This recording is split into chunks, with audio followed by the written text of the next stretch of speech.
نن سترګو کې ورستي زازن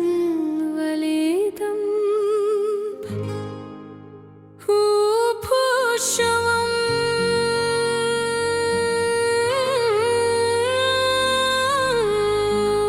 حسين الوداع أني د ټول عمر لپاره وي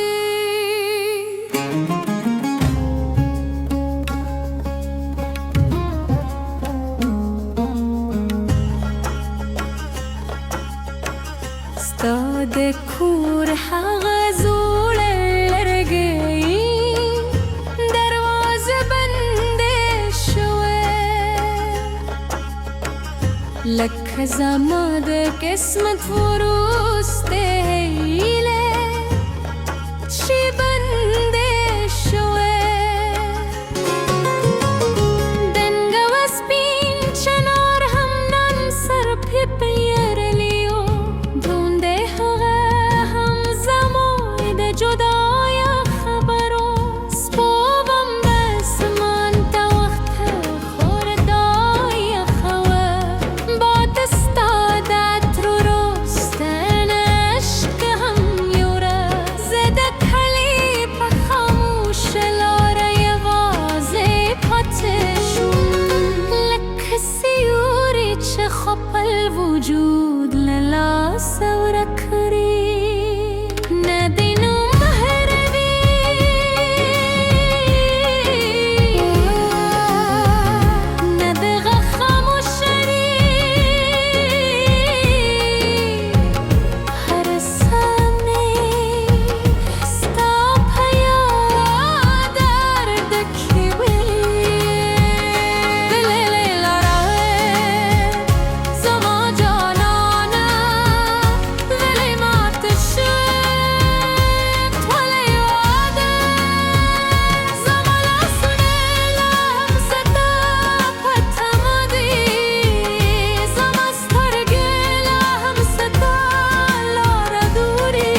kimi